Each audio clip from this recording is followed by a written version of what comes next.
King of Gods. By Fast Food Restaurant, Kabanata 500. Three-Eyed Saint. Zhou Feng. Zhou Feng. Ang kabuuan ng Golden Sun City ay pumasok sa talakayan. Siguradong magiging bida sa Tea Party ang napakahusay na kamanghamanghang henyo. Higit pa rito, ang bagong dating na ito ang pinakabata sa 5 napakahusay na kamanghamanghang henyo. Bagamat may isa pang mag-asawang napakahusay na kamanghamanghang henyo na naruroon, ang kanilang katanyagan ay medyo malayo pa rin kumpara kay Zhou Feng. Ito ang pinakamalakas na True Dragon Genius na naruroon.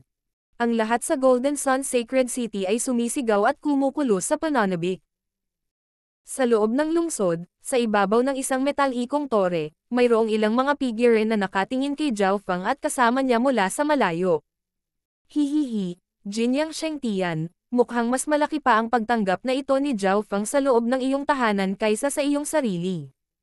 At nakipag-usap ka pa sa Three Saints Palace tungkol sa kung paano ka kinoronahan ng lahat bilang pinuno ng nakababatang henerasyon. Isang makapal na kilay na kabataan ang nanunuya. Ang mga figurang naruroon ay napalingon lahat sa isang kabataang may gininto ang buhok. Ang batang may gininto ang buhok na ito ay may malamig na ekspresyon at isang hangin ng pagmamataas, pati na rin ang isang nakapikit na ikatlong mata sa kanyang noo. Siya ang Three-Eyed Saint. Ikaw ay mula sa labas ng mundo. Huwag makialam sa Tea Party. Humanda ka na lang sa panonood ng palabas. Binalaan ng Three-Eyed Saint ang makapal na kilay na kabataan. Brother Jinyang, mahigit 10 taon ka nang hindi lumilibot sa kontinente. Normal lang sa mga taong ito na makalimutan ang pangalan mo. Isang malinaw na boses ang narinig mula sa nagyayelong dilag sa malapit.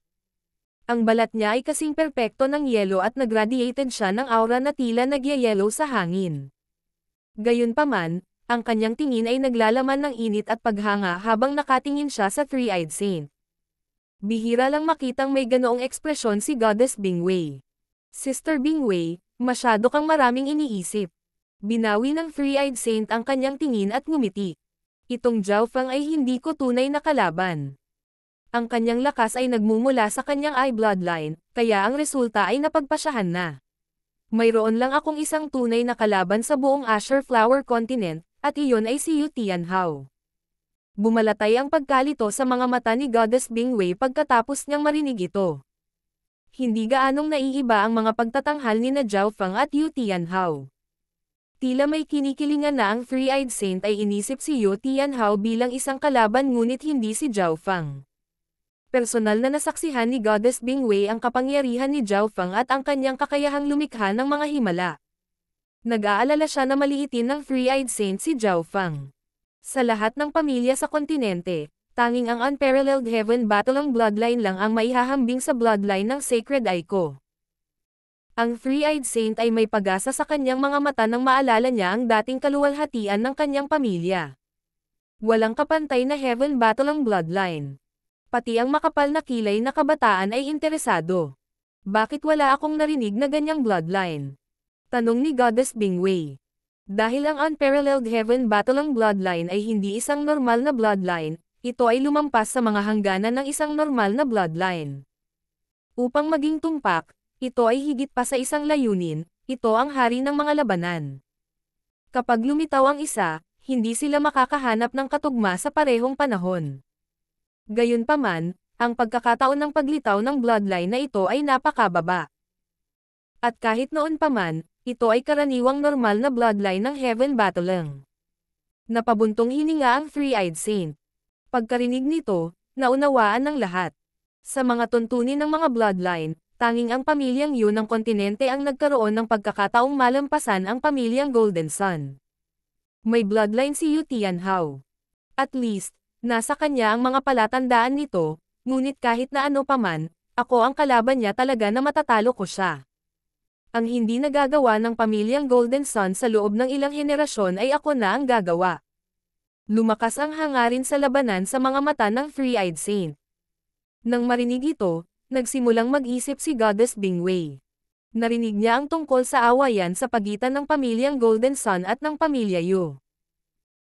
Ang pamilyang Golden Sun at ang pamilyang Yu ay ang dalawang pinakamalakas na pamilya sa kontinente, at sila ay naging magkasakitan sa loob ng mahigit 1,000 taon. Ang pamilyang Yu ay karaniwang nangunguna, lalo na sa nakalipas na ilang daang taon. Halimbawa, ang ama ng Three-Eyed Saint ay lubos na dinurog ni Sovereign Yu Xingchen. Kung tutuusin, ang henerasyon ng ama ng Three-Eyed Saint ay may hindi malinis na bloodline ng Sacred Eye, kaya wala silang mga sovereigns. Gayunpaman, iba ang Three-Eyed Saint. Ang kanyang eye bloodline ay ang pinakadalisay pagkatapos ng Three-Eyed Sky Emperor. Ang hidwaan na ito ang dahilan kung bakit tiningnan ng Three-Eyed Saint si Yu Tianhao bilang isang tunay na kalaban kahit na sa tingin niya ay hindi magiging hamon si Yu Tianhao. Zhou Feng. Zhou Feng. Ang mga sigaw mula sa loob ng kastilyo ay nagsimulang kumalma at ang pamilyang Golden Sun ay nagpadala na ng mga tao upang batiin si Zhou Feng at ang kumpanya. Mayroong 12 ng mga henyo ng True Dragon na naroroon, kabilang ang maraming mga henyo mula sa buong Middle Continent. Ang True Dragon henyo ay binigyan ng mga iginagalang na kwartong pambisita. Zhou Feng, sa wakas nandito ka na. Dumating ang mag-asawang True Dragon Genius at maging ang ilang napakahusay na kamanghamanghang henyo para batiin si Zhou Feng. Tumingin si Zhou Feng at nakitang dumating na sina Shi Chengtian at Tanten Lanyo. Nakita na rin niya si Goddess Bingwei nang pumasok siya sa lungsod. Bukod sa kanila, ang mga top-tier na henyo tulad ni Mo Tianyi, Kang Yuyo, at ang iba pa, ay narito lahat. Sa ngayon, si Yu Tianhao lang ng 5 napakahusay na kamanghamanghang henyo ang wala rito. Iniskan ng God Spiritual Eye ni Zhou Feng ang lugar at wala siyang nakitang anumang senyales ni Xin Wuang, na naging dahilan upang makaramdam siya ng bahagyang panghihinayang. Malamang, hindi pa bumabalik si Xin Wuang pagkatapos makapasok sa Heaven's Legacy Inheritance. Hindi na interesado si Zhou Feng, dahil ang dalawang pinakaasam niyang pagkikita ay sina Xin Wuang at Yu Tianhao. Si Shi Chengtian ay sobrang init kay Zhou Feng at patuloy na nagpasalamat sa kanya. Sa ikalawang yugto ng Sacred True Dragon Gathering, nag-away ang dalawa, at nailigtas pa ni Zhou Feng ang huli. Lumipas ang oras. Sa isang kisap mata, halos 10 araw na ang lumipas. Dumating ang orihinal na petsa ng pagsisimula ngunit hindi nagsimula ang Tea Party. Si Zhou Feng ay nasa pag-iisa at hindi iyon binibigyang pansin, ngunit ang lahat ng mga henyo ng iba't ibang mga kontinente ay pinag-uusapan na. Sa iginagalang na mga kwartong pambisita ng pamilyang Golden Sun. Goddess Bingwei, kailan magsisimula ang Tea Party? Tanong ng karamihan. Si Goddess Bingwei ay nagpakita sa mga iginagalang na mga guest room. Kung isasaalang-alang na si Yu Tianhao at ang ilang iba pang mga True Dragon henyo ay hindi pa dumarating, ang Tea Party ay ipagpapaliban ng ilang araw. Si Goddess Bingwei ay may apologetic expression. Pagkatapos ng lahat, mayroong ilang napakahusay na kamanghamanghang henyo na naroroon na kapareho niya. Oh well, maghihintay pa tayo ng ilang araw para kay Yu Tianhao. Hindi gaanong kawili-wili kung walang ganoong kalakas na kalaban. Hangin na ang boses ni Shi Chengtian. Nagkatinginan sila ni Tanten Lanyo at hindi tumutol. Si Yu Tianhao ay palaging pinuno ng napakahusay na kamanghamanghang henyo, at ang iba ay matagal nang naghihintay para hamanin siya. Hindi mahalaga ang ilang araw pa. Higit pa rito, ang iba pang mga True Dragon henyo ay tiwala sa kanilang mga pagpapabuti pagkatapos bumalik mula sa mga mana. Tulad nito, naghintay pa sila ng 3 o 4 na araw para kay Yu Tianhao, ngunit hindi na siya nagpakita. Huling dumating si Yu Tianhao, bakit hindi siya darating sa oras na ito? Kakaiba iyan, hindi ko pa narinig na nagpakita si Yu Tianhao sa nakalipas na kalahating taon. Tinalakay ang mga henyong True Dragon. Pagkatapos ng pagkaantala ng 10 araw, ang mga tunay na henyo ng dragon ay naiinip na. Ang ilan ay naghahanda na para umalis. Deputy Patriarch, ang Tea Party ay patuloy na ipinagpaliban. Maghihintay pa ba tayo? Sabi ni Jiang Sanfeng. Nagsalita si Zhou Feng. Ang Tea Party ay isang maliit na pagtitipon lamang. Maghihintay pa tayo ng 3 araw. Kung hindi pa rin magsisimula, babalik tayo sa Canopy Great Country. Bilang isa lamang na maihahambing kay Yu Tianhao, napakalakas ng mga salita ni Zhou Feng. Ang kanyang mga salita ay agad na sinuportahan ng marami pang iba. Tama, kung hindi gaganapin ang Tea Party sa loob ng 3 araw, aalis tayo.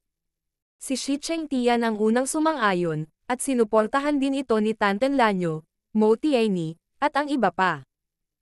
Sa sitwasyong ito, hindi na makaupo si Goddess Bingwei at ang Three-Eyed Saint. Ang Three-Eyed Saint ay kailangang lumabas ng personal para patahimikin ang True Dragon henyo. Maaari bang bigyan ako ng lahat ng mukha at maghintay ng higit pang 10 araw? Ang Three-Eyed Saint ay nakatayo habang ang kanyang mga kamay ay nasa likod habang ang kanyang buhok ay kumikinang sa liwanag. Ang pangatlong mata sa kanyang noo ay kumunot at nagbigay ng misteryosong aura na nagpang-inag sa mga bloodline ng maraming henyo. Pagkatapos ng lahat, siya ang nagwagi sa 2 Sacred True Dragon Gatherings, at siya ay nasa nakatatanda na henerasyon. Maraming tao ang nag-iingat at gumagalang sa kanyang lakas at pangalan. Sige, 10 araw pa. Si Shi Chengtian, Tanten Lanyo, at ang iba pa ay hindi direktang tumanggi sa Three-Eyed Saint, kaya pumayag sila. Tumayo si Zhao Feng sa karamihan ng tao nang walang ekspresyon. Mahusay. Isang ngiti ang lumitaw sa mukha ng Three-Eyed Saint habang pinagmamasdan niya ang karamihan ng may pagmamataas. Hindi niya inilagay ang alinman sa mga ito sa kanyang mga mata, kasama na ang mga napakahusay na kamanghamanghang henyo. Kung tutusin, mas matanda siya sa kanila at nagalhinang siya sa Three Saints Palace ng mahigit 12 taon. Ang kanyang kaalaman sa mundo ay lumampas sa pangunahing kaalaman sa kontinente. Gayunpaman, nagsalubong ang mga kilay ng Three-Eyed Saint ng damapo ang kanyang tingin sa isang kabataang asol ang buhok. Ang 5 napakahusay na kamangha-manghang henyo ang mga pinuno. Parehong nag-react sina Shi Chengtian at Tanten Lanyo. Si Zhao Feng lang ang walang reaksyon. Zhao Feng, wala kang masasabi diba? Pinaikit ng Three-Eyed Saint ang kanyang mga mata. Ang kanyang cultivation ay umabot na sa huling yugto na True Lord rank at ang kanyang Sacred Eye Bloodline ay nagising na sa ikatlong yugto. Siya ay halos walang kapantay sa ilalim ng Origin Core Realm. Ang Three-Eyed Saint ay naglabas ng kaunting aura, na sapat na para maging ang napakahusay na kamanghamanghang henyo ay hindi mapakali. Ikaw ang host ng tea party, syempre wala akong reklamo. Sabi ni Zhao Feng. Mabuti yan. Bagamat hindi nasisiyahan ang Three-Eyed Saint sa ugali ni Zhao Feng, ang huli ay hindi sumasalungat sa kanya, kaya nagpakawala siya ng hininga. Pero, napagpasyahan ko na bumalik sa Northern Continent pagkatapos ng 3 araw. Hindi pa man nagsisimula ang Tea Party noon, gugustuhin ko pa ring masaksihan ang pinakamalakas na bloodline ng kontinente. Sana hindi ako tanggihan ng Three-Eyed Saint. King of Gods, Kabanata 510. Isang hakbang paatras, ipinagbabawal na ay stealing technique. Kahit hindi pa nagsisimula ang Tea Party noon, gusto ko pa ring masaksihan ang pinakamalakas na bloodline ng kontinente. Sana hindi ako tanggihan ng Three-Eyed Saint.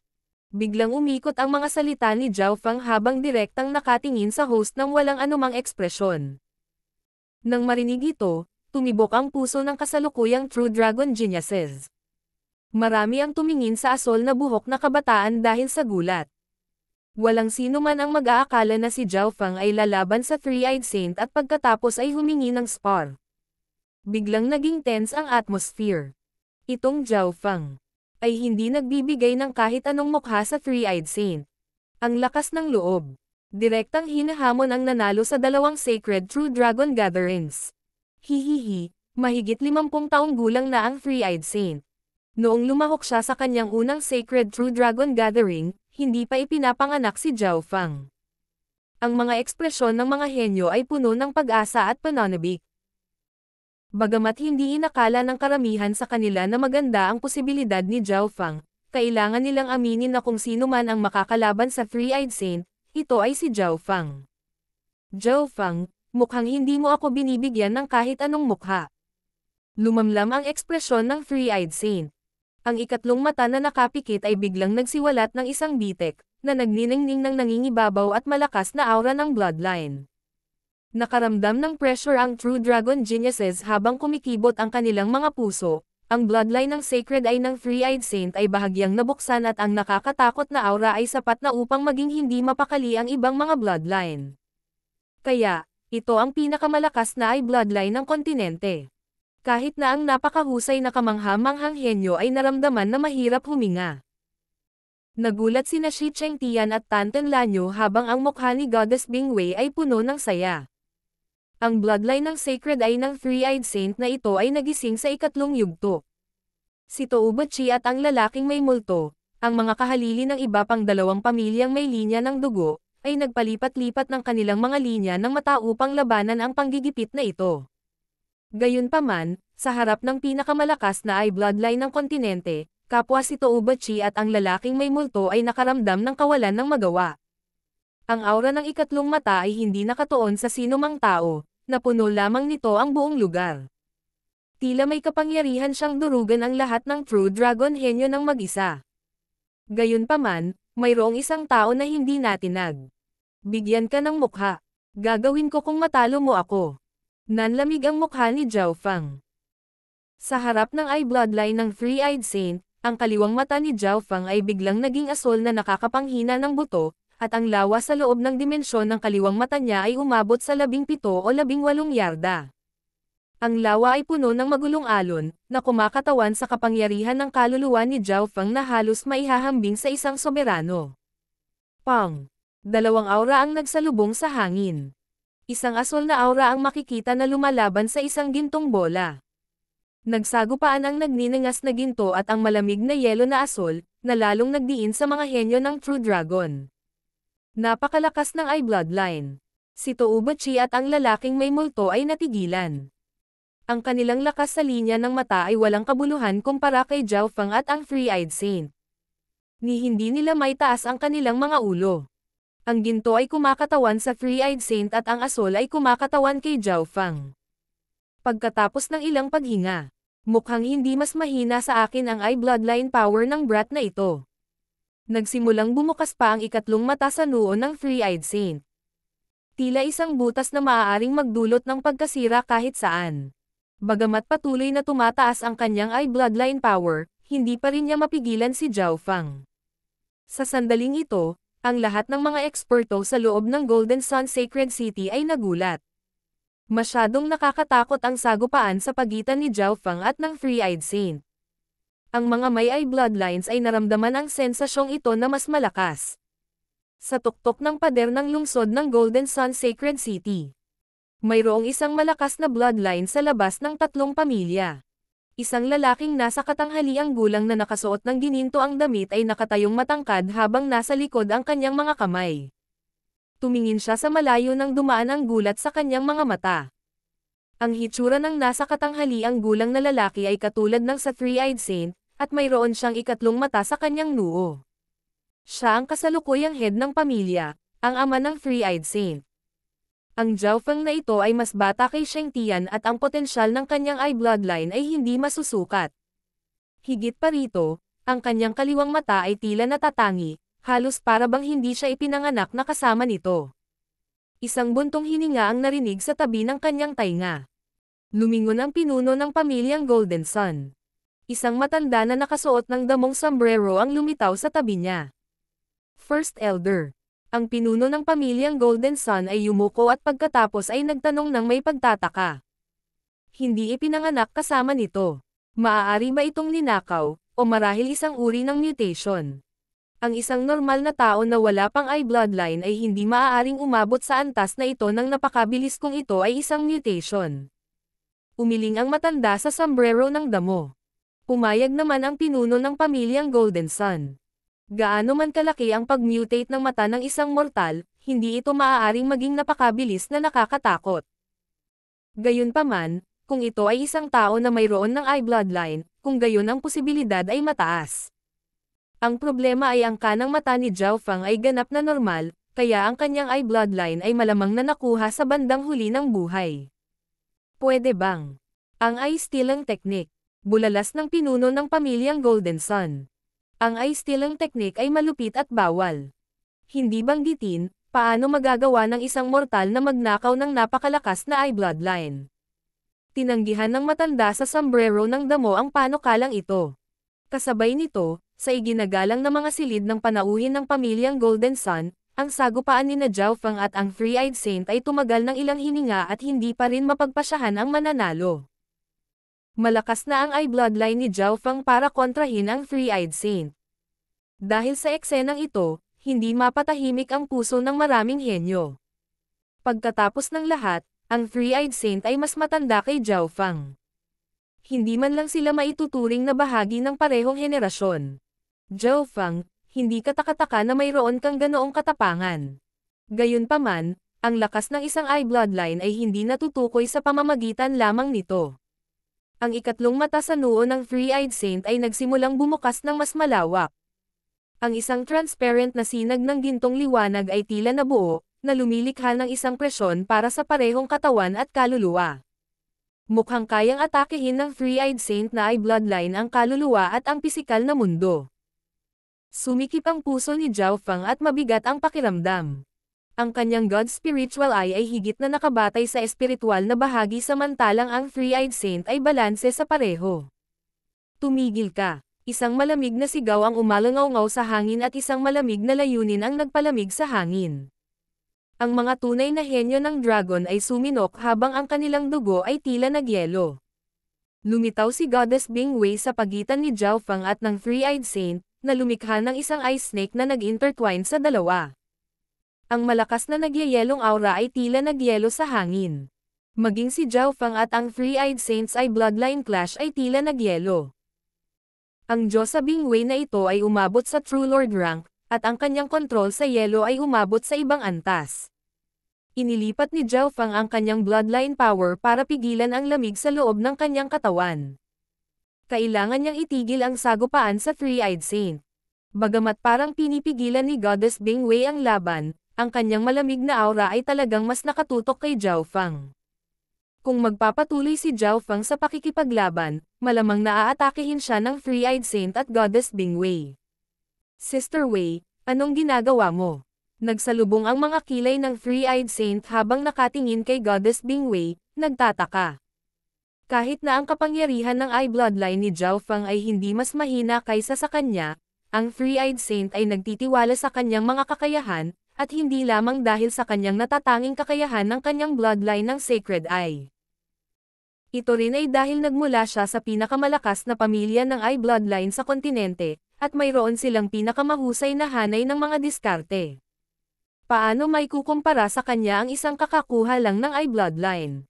Brother Jinyang, tayo ang host, at kung magsisimula tayong mag-away bago pa man simulan ang tea party, mawawalan kami ng mukha. Humihingi ng tawad ang tingin ni Goddess Bingwei sa Three-Eyed Saint habang nagpapaliwanag siya sa grupo. Sumang-ayon naman ang mga taong naruroon. Hindi pa rin talaga nakapagpapasya si Zhao Fang kung gusto niyang lumahok sa tea party o hindi. Ang mga mapanuksong aksyon ng Three-Eyed Saint ay may mga senyales ng pang-aapi. Kung si Zhao Fang ay isang normal na tao, siya ay napahiya na ng Three-Eyed Saint. Tama si Sister Wei.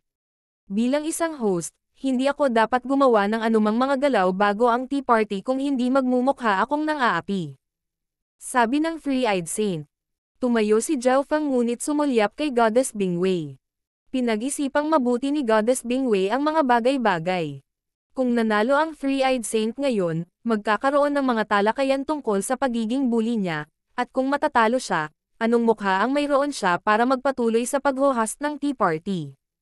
Ang pinakamahalagang bagay ay ang sagupaan sa pagitan ng Three-Eyed Saint at Zhao Fang ay hindi talaga isang panig. Kung hindi, gustong-gusto ni Goddess Bingwei na makitang pinapahiya ng Three-Eyed Saint si Zhao Fang. Tulad ng sinabi ni Zhao Fang, mag-host kami ng tea party pagkatapos ng 3 araw. Napangiti si Goddess Bingwei. Nang marinig ito, marami ang nagulat. Akala nila ay maaantala ang tea party ng isa pang 10 araw, ngunit dahil sa mga salita ni Zhao Fang, naging 3 araw ito. Binibigyan nila ng maraming mukha si Zhao Fang. Sa pader ng lungsod na malayo, ibinigay talaga ni Bingwei ang kanyang puso at isipan dito. Sa pamamagitan ng pagpapalit ng oras ng pagsisimula sa 3 araw, binibigyan niya ng oras si Shenger para maghanda. Magkakaroon siya ng maraming pagkakataon na makita ang tunay na lakas ni Zhao Fang. Ang pinuno ng pamilyang Golden Sun ay naaliw ang tingin. Pagkatapos ng lahat, ang labanan sa pagitan ni Zhao Fang at ng Three-Eyed Saint ay may kinalaman sa titulo ng pinakamalakas na eye bloodline sa kontinente. King of Gods, Kabanata 511. Mga hamon sa tea party. Ang pag-atras ni Goddess Bingwei ay natunaw ang galit sa mga puso ng True Dragon henyo, at ang kanyang mungkahi ay suportado. Zhou Feng, ano sa tingin mo? Tila nakalimutan ni Goddess Bingwei ang kasaysayan sa pagitan niya at ni Zhou Feng habang nagtanong siya. Mabuti. Alam ni Zhou Feng ang plano ni Goddess Bingwei ngunit hindi niya ito mapigilan. Matapos mawala ang mga tao, ang Three-Eyed Saint at Goddess Bingwei ay naglakad ng magkabalikat. Sister Wei, paumanhin. Nagpakita ang mga emosyon sa mukha ng Three-Eyed Saint kahit na sa tingin niya ay samobra ang reaksyon ni Goddess Bingwei. Bagamat hindi niya inilagay si Zhou Feng sa kanyang mga mata, nagpapasalamat siya sa ginawa para sa kanya ng babaeng mahal niya. Brother Sheng, kailangan mong maghanda ng mabuti para sa labanang ito at maghayganti para sa akin. Naisip ni Goddess Bingwei kung paano siya napigilan at napahiya ni Zhou Feng sa Sacred True Dragon Gathering at hindi napigilan ang sarili. Kailangan niyang magplano kung paano ipahiya si Zhou Feng ng mabuti. Walang puwang para sa kabiguan. Sa isang kisap mata, 3 araw na ang lumipas. Sa nakalipas na 3 araw, ang Three-Eyed Saint ay mapagpakumbabang humingi ng payo sa pinuno ng pamilyang Golden Sun at First Elder. Pagkatapos ng lahat, ang ilan sa mga aura ng mata ni Zhou Feng ay nailabas nang sila ay nag-away. Sa gabi, sa isang field malapit sa Golden Sun Sacred City. Ang ikinadismaya ni Zhou Feng ay hindi pa rin dumarating sina Xin Wuang at Yu Tianhao. Maaaring namatay si Xin Wuang sa Heaven's Legacy Inheritance habang si Yu Tianhao ay hindi gaanong nagpakita sa nakalipas na kalahating taon. Si Zhou Feng ay walang gaanong pag-asa. Ang Tea Party ay katulad ng Genius Summit ng Sun Feather City. Ang pagkakaiba lang ay ang mga kalahok ay mga True Dragon henyo na nakatayo sa tuktok ng kontinente. Ang True Dragon henyo ay nahati sa iba't ibang grupo, at malinaw na kinakatawan ni Zhou Feng ang Canopy Great Country at ang Northern Continent. Lahat ng taong malapit sa kanya ay mula sa Northern Continent. Hindi binibilang ang mga mula sa Canopy Great Country, naroon din sina Mo Tianyi, Kang Yuyo, Princess Linyo, at iba pa. Si Shi Chengtian at Tanten Lanyo ay nakaupo sa magkaibang panig. Nagsimula ang Tea Party sa mga talakayan habang pinag-uusapan ng lahat ang tungkol sa mga diskarte at ilan sa kanilang mga pamana. Nakinig si Zhou Feng ng may interes. Ang Three-Eyed Saint ay halatang isa sa mga pangunahing tauhan. Siya ay nasa labas ng mundo sa nakalipas na 10 taon o higit pang mga taon at siya ay napakaraming kaalaman. Anuman ang itanong ng mga henyong ito, masasagot ito ng Three-Eyed Saint. Hindi maiwasan ni Zhou Feng na bahagyang humanga sa Three-Eyed Saint. Ang kanyang kaalaman at lakas ay madaling nalampasan ang mga juniors. Mula sa isang tiyak na punto ng tanawin, siya ay hindi isang tao ng mas nakababatang henerasyon ngunit isang tao na umunlad lamang sa mas lumang henerasyon. Nagsimula na ang mga display at sparring. Ang lahat ng mga taong naruroon ay mga tunay na henyo ng dragon, mga elite na nakaligtas sa mga mana at nakatutok ang mga ito sa napakahusay na kamanghamanghang henyo. Ilang hamon ang nauwi sa kabiguan, ngunit ang susunod na naghamon ay isang taong malakas. Tanten Lanyo, hayaan mo akong makita kung gaano kalaki ang iyong nagawang pagpapabuti. Si Mo Tianyi ay tuloy-tuloy na naglakad papunta sa open field. Ang kanyang cultivation ay umabot na sa peak true mystic rank pagkatapos makapasok sa inheritance, at pareho ang kanyang kakayahan at lakas ay mas malaki kaysa sa napakahusay na kamanghamanghang henyo mula noong 1 taon. Sa kabilang banda, si Tantay Lanyo ay nasa half-step na True Lord rank pa rin. Sa gitna ng 5 napakahusay na kamanghamanghang henyo, ang kanyang cultivation ay palaging nahuhuli dahil siya ay isang beast tamer. Hihihi, teka. Hindi ako natatakot sa anumang hamon. Si Tanten Lanyo ay nakasuot ng matingkad na kulay na damit na abot hanggang tuhod at siya ay kasing ganda ng panaginip. Boom! Gamit ang isang kaway ng kanyang kamay, tinawag ni Tanten Lanyo ang Horned Earth Dragon. Pagkatapos ng mana, ang Earth Dragon ay umabot na sa True Lord rank, at ang katawan at kapangyarihan nito ay higit na nalampasan ang mga tao sa parehong antas. Ngumiti si Mo Tianyi at hindi natakot. Itinaas niya ang kanyang mga palad, lumilikha ng mga dingding ng dilaw na liwanag na dumurog patungo kay Tanten Lanyo. Sa usapin ng battle power, si Mo Tianyi ay hindi malayo sa True Lord rank. Gayunpaman, Bilang isang beast tamer, si Tanten Lanyo ay hindi nagpakadalubhasa sa malapit na labanan. Gayunpaman, ang Horned Earth Dragon ay mas malakas din kaysa dati at nayayanig nito ang mga bundok sa bawat hakbang. Kahit na ang normal na True Lord ranks ay ayaw makipag-away sa Horned Earth Dragon, ngunit malinaw na may maaasahan si Motiaini kung magkakaroon siya ng lakas ng loob na hamanin si Tantay Lanyo. Shua! Shua! Ang figure ni Motiaini ay kumislap sa hangin, nag-iwan ng malabong mga after images sa katawan ng Horned Earth Dragon. Pagkatapos bumalik mula sa mana, ang kabuuang lakas ni Motiaini ay tumaas ng husto. Opensa, depensa, bilis. Walang halatang kapintasan. Tumanggaw si Zhao Feng. Pagkatapos mapunta sa likod ng Horned Earth Dragon, ginamit ni Motiaini ang kanyang leksi sa kanyang kalamangan at nagsimulang mag-lock kay Tanten Lanyo. Bilang isang beast tamer, si Tantay Lanyo ay hindi dalubhasa sa malapit na labanan, kaya kahit na medyo mas mataas ang kanyang cultivation, mayroon siyang mga senyales ng pag-atres.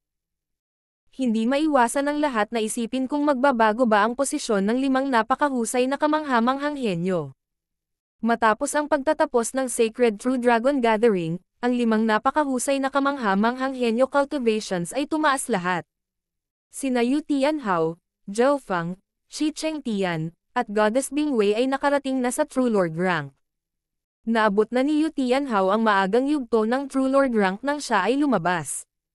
Kung ikukumpara sa kanila, medyo mahina si Tantay Lanyo, dahil hindi pa niya naaabot ang True Lord rank. Yuan Mountain Great Secret Palm. Isang silver ripple ang biglang lumitaw sa palad ni Motiaini, at nagkaroon ito ng pagpigil na epekto. Gustong umiwas ni Tantay Lanyo, ngunit bigla niyang naramdaman na parang hinihigpitan ng gravity ang kanyang katawan. Sa kritikal na sandaling ito, ngumiti siya. Ice Glass Snake. Shua! Ikinumpas niya ang kanyang kamay at isang maliit na Ice Crystal Snake ang bumaril mula sa kanyang palad. Nagdure ito ng malamig na agos na agad na tumagos sa husay ni Motiaini. Kikilos na sana si Motiaini nang maramdaman niyang may bomb alot sa kanya at nagsimulang kumalat ang isang layer ng yelo sa kanyang katawan. Ang maliit na ahas ay lubhang maliksi. Walang nakakita kung paano ito nakayakap sa braso ni Motiaini. Isang hininga o dalawa mamaya. Plop! Si Motiaini ay naging isang bloke ng yelo at inihampas sa lupa ng Horned Earth Dragon. Hihihi, sa tingin mo ay magkakaroon lang ako ng isang True Lord rank pet pagkatapos bumalik mula sa mana. Ikanaway ni Tantay Lanyo ang kanyang kamay at nawala ang ahas ng yelo sa kanyang bracelet. Umalangaw-ngaw ang mga alon sa puso ng mga tunay na henyo ng dragon. Sa madaling salita, ang battle power ni Tanten Lanyo ay maihahambing sa 2 True Lord ranks. Ang Horned Earth Dragon ay kasing laki ng isang bundok at kapaki-pakinabang para sa mga labanan. Gayunpaman, ang kahinaan nito ay halata din. Ito ay mabagal at madaling kontrahin ng mga dalubhasa sa bilis. Gayunpaman, si Tanten Lanyo ay nagtataglay na ngayon ng isang mahiwagang Ice Glass Snake na maaaring maglabas ng nagyayelong malamig na aura, at nagdadalubhasa sa malapit na labanan at pananambang. Sa malalaki at maliliit na True Lord rank na alagang hayop, walang halatang kahinaan si Tanten Lanyo. Alam ni Zhao Feng na si Tanten Lanyo ay maaaring bumuo ng hukbo kasama ang kanyang mga alagang hayop. Siyempre, wala iyon kumpara sa 100 Corpse Plan ni Zhao Feng. Si Zhao Feng ay mayroon na ngayong kabuuang 5 True Lord rank Ghost Corpses. 3 na ginawa at ang 2 Dark Silver Ghost Corpses. Sa loob ng kalahating araw, hinamon ng lahat ng True Dragon henyo sina Shi Chengtian, Goddess Bingwei, at Tantay Lanyo. Nauwi sa kabiguan ang hamon ng bawat isa. Ang lakas na ipinakita ni Shi Chengtian at Goddess Bingwei ay higit lamang kaysa kay Tantay Lanyo. Bam! Shi Chengtian ay nagising ng isang hakbang habang pinalipad niya si Wang Xiaoguai gamit ang isang kamao. Sky 8 Divine Luo. Si Wang Xiaoguai ay umungal ng hindi kusang loob habang siya ay nagpakawalan ng mga nakakabaliw na pag-atake. Tumawa si Shi Chengtian habang tinatamaan si Wang Xiaoguai. Ang huli ay nagsimulang duguan mula sa kanyang sariling mga pag-atake, samantalang si Shi Chengtian ay hindi man lang nasugatan. Mahirap para sa sino mang wala sa pinakamataas na True Lord rank na basagin ang depensa ni Shi Chengtian. Kinailangang aminin ni Zhao Feng na ang lakas at depensa ni Shi Chengtian ang nangunguna sa kasalukuyang mga tao. Kailangang malaman ng isa na si Wang Xiaoguai ang numero 1 henyo sa Canopy Great Country, hindi kasama si Zhao Feng. Nagulat din si Goddess Bingwei sa mga henyong naruroon dahil madali niyang natalo ang 2 o 3 tao na kapareho ni Mo Tianyi. Mukhang mas malakas pa siya kaysa kina Shi Chengtian at Tanten Lanyo. Sa isang bundok na malayo, ang pinuno ng pamilyang Golden Sun at ang elder na nakasuot ng damong sombrero ay tumingin sa ibaba sa mga labanan. Noong kasing edad nila si Shenger, maihahambing lang siya sa mga normal na napakahusay na kamanghamanghang henyo, medyo malayo pa rin kina Zhao Feng at Yu Tianhao. Ang kataim-taiman ay lumitaw sa mukha ng matanda sa sombrero ng damo. Ngunit hindi lahat ng kamanghamanghang henyo ay maaaring mag-mature. Nagkaroon ng lamig sa ngiti ng Golden Sun family head. Matapos ang kalahating araw, wala sa mga napakahusay na kamanghamanghang henyo ang natalo. Sina Tantay Lanyo, Shi Chengtian, at Goddess Bingwei ay nagpakita ng lakas na madaling nalampasan ang iba pang mga henyo. Gayunpaman, sinira ng isang tao ang alamat na ito. Si Kang Yuyu iyon. Pagkatapos bumalik mula sa Seven Sword Inheritance at sa mga labanan sa Cloud Area, ang cultivation ni Kang Yuyu ay umabot na sa half-step na True Lord rank. Una niyang hinamon si Tantay Lanyo.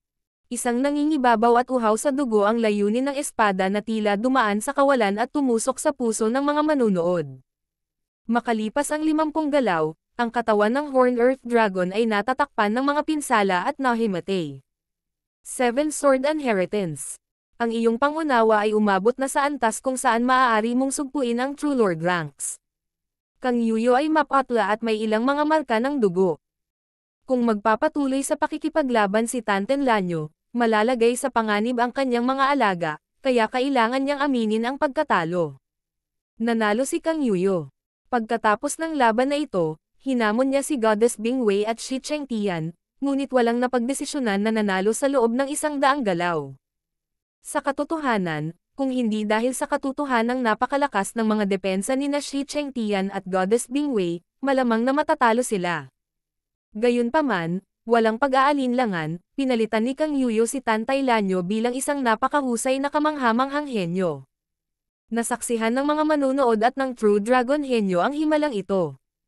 Gayunpaman, habang ang lahat ng iba pang 3 napakahusay na kamanghamanghang henyo ay hinamon, si Zhao Feng ay hindi. Walang naghamon sa kanya. Upang maging tumpak, walang nang ahas na hamanin siya. King of Gods, Kabanata 512. Pagsupil, una. Lumitaw ang pag-aalala sa mga mata ni Goddess Bingwei habang nakatingin siya kay Zhao Feng na nasa gitna ng lugar ng Northern Continent. Ang Tea Party ay nasa gitnang yugto na at lahat ng iba pang napakahusay na kamanghamanghang henyo at ang mga first-tier na eksperto ay nag-sparring. Si Zhao Feng lang ang wala pa. Wala sa mga normal na True Dragon henyo o first-tier henyo ang humamon kay Zhao Feng. Gayunpaman, iyon ay inaasahan. Pagkatapos ng lahat, ang paglilinang ni Zhao Feng ang pinakamataas, naabot niya ang maagang yugto ng True Lord rank, samantalang sina Goddess Bingwei at Shi Chengtian ay nasa panimulang yugto ng True Lord rank at si Kang Yuyu ay nasa kalahating hakbang na True Lord rank.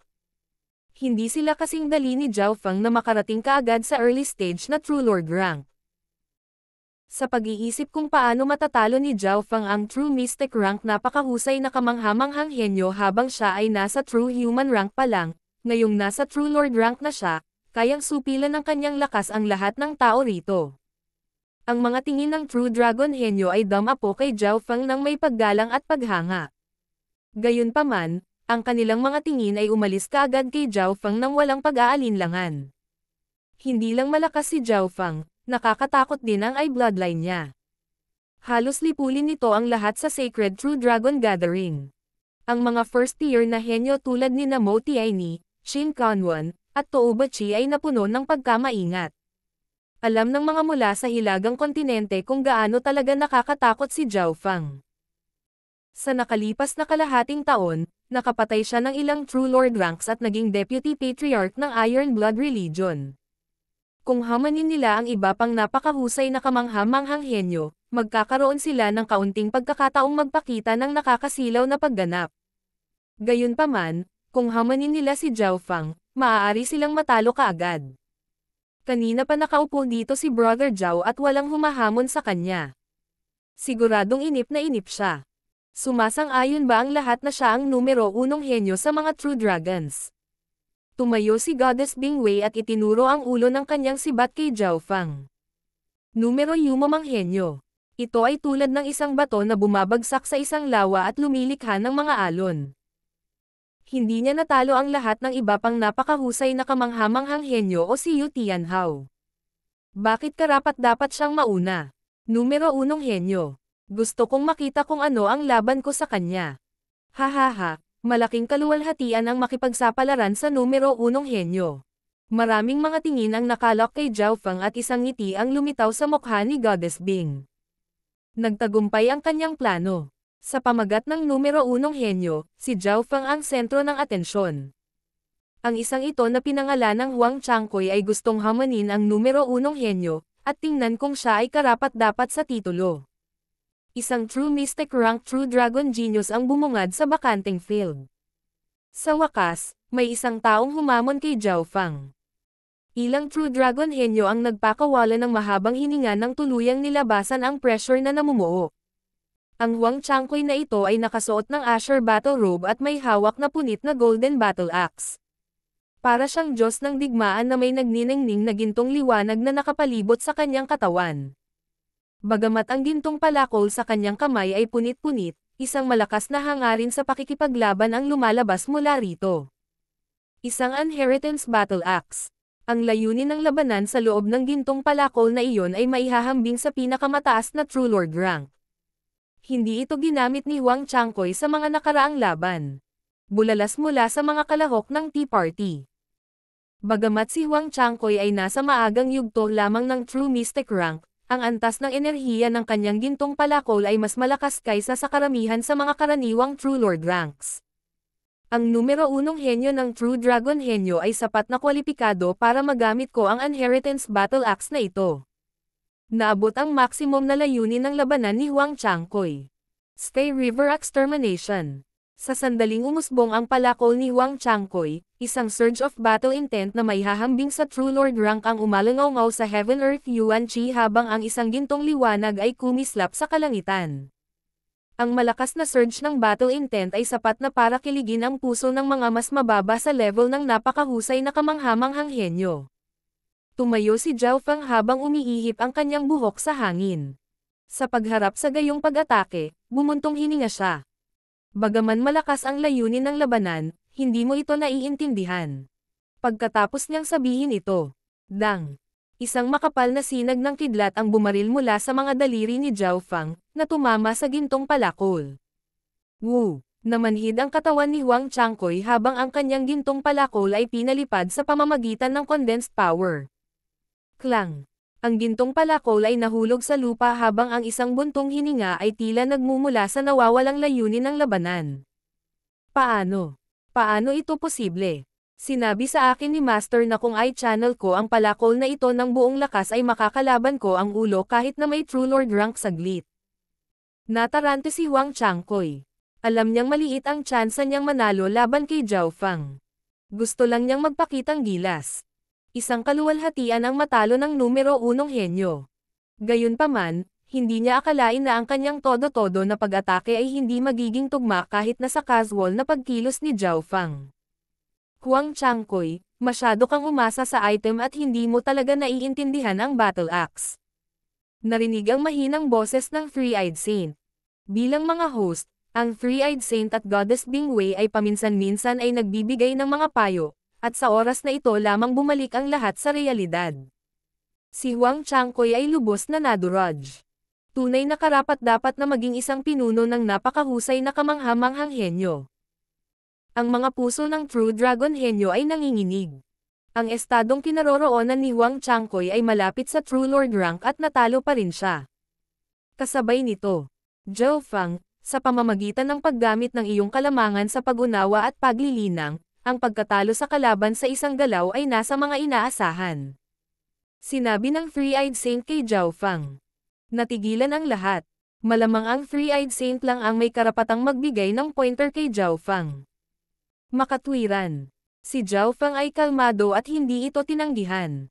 Wala siyang interes sa isang labanan sa antas na iyon, kaya gusto niyang tapusin ito ng mabilis hanggat maaari. Matapos matalo si Huang Changkoy, hinamon din ng ilan pang True Dragon henyo si Zhao Feng, ngunit lahat sila ay natalo din sa isang galaw. Kaluwalhatian ko na hamanin ang numero 1 henyo ng True Dragons. Sa pagkakataong ito, ang naghamon ay si Qin Kanwo, isang first-tier genius. Matapos bumalik mula sa mana, ang kanyang cultivation ay umabot sa pinakamataas na True Mystic rank habang ang kanyang mental energy level ay umabot na sa True Lord rank. Atake, o kung hindi, hindi ka magkakaroon ng pagkakataon na gawin iyon. Bahagyang ngumiti si Zhao Feng. Naalala niya si Qin Kanwo. Bumalik sa unang yugto ng Sacred True Dragon Gathering, siya at si Zhao Feng ay mga henyo sa unang baitang. Gayunpaman, ang lahat ay iba na ngayon. Hindi ako magtitimpi sa isang pinuno ng napakahusay na kamangha-manghang henyo na tulad mo. Huminga ng malalim si Qin Kanwo na may komplikadong ekspresyon. Hindi niya akalain na mayabang ang sinabi ni Zhao Feng. Sa pag-iisip kung paanong hindi niya pinag-isipang mabuti si Zhao Feng at nakipagtalo pa sa isang junior martial brother, napanood niya ang kabataang ito na umakyat ng sunod-sunod upang tuluyang maupo sa trono ng napakahusay na kamangha-manghang henyo. 9-star Extreme Sky Palm. Sa isang pag-iisip, ang mga mata ni Qin Kanwo ay naging kasing liwanag ng mga bituin at ang kanyang True Spirit Chi ay nagsimulang kumulo. Itinulak niya ang dalawang palad na tila araw at buwan. Sa sandaling iyon, si Qin Kanwo ay tila naging isang bituin habang siya ay sumasalamin sa Heaven Earth Yuan Chi. May mga senyales pa siyang kumonekta sa kapangyarihan mula sa araw at buwan. Anong malalim na pamamaraan ng lihim na mana? Maaari pa itong kumonekta sa kapangyarihan ng mga bituin. Ang kanyang lakas sa pakikipaglaban ay maihahambing sa True Lord rank. Nanginginig ang puso ng maraming henyo, at maging ang ibang mga henyo sa unang antas ay nakaramdam ng pressure. Naantig din ang mga napakahusay na kamangha-manghang henyo. Malinaw na gumamit si Qin Kanwo ng Mystic Inheritance Secret Technique, at sa kanyang pag-unawa, maaari siyang makipag-spar sa True Lord rank sa maikling panahon. Hindi masama, medyo mataas ang pag-unawa mo sa kalikasan. Tumanggo si Zhao Feng bilang papuri. Ang Qin Kanwo ay hindi malayong makapasok sa kalahating hakbang na True Lord rank, at maging ang True Lord rank ay hindi rin malayo. Siyempre, hindi magiging madali si Zhao Feng sa kanya. Wind Lightning Tornado. Isang bola ng hangin at kidlat ang namuo sa palad ni Zhao Feng at nagsimulang lumaki at naging isang malaking buhawi. Boom! Nilamon ng Wind Lightning Tornado ang paggalaw ni Qin Kanwo at nabasag ang maliwanag na sinag ng liwanag. Gayunpaman, ang lakas ng hangin at kidlat ay hindi nawala, sa halip ay dumaong sa Qin Kanwo. Deng! Deng! Deng! Ang ekspresyon ni Qin Kanwo ay nagbago ng husto at patuloy siyang umatras. Ang kanyang katawan ay naging ganap na itim. Wow! Sa malakas na bagzo ng hangin, nagluwa si Qin Kanwo ng isang subo ng dugo at ang kanyang mukha ay naging puti. Nang makita ito, ikanaway ni Zhao Feng ang kanyang kamay at pinatigil ang buhawi. Gayunpaman, kahit na noon, si Qin Kanwo ay sumuray-suray at muntik ng matamba. Isa pang tagumpay sa isang galaw. Kung hindi titigil si Zhao Feng, malamang na nanganganib ang buhay ni Qin Kanwo. Sumiklab ang usapan. Maging si Qin Kanwo ay natalo ni Zhao Feng sa isang galaw. Ang mga henyo sa first tier at ang napakahusay na kamangha-manghang henyo ay may mga solemne na ekspresyon.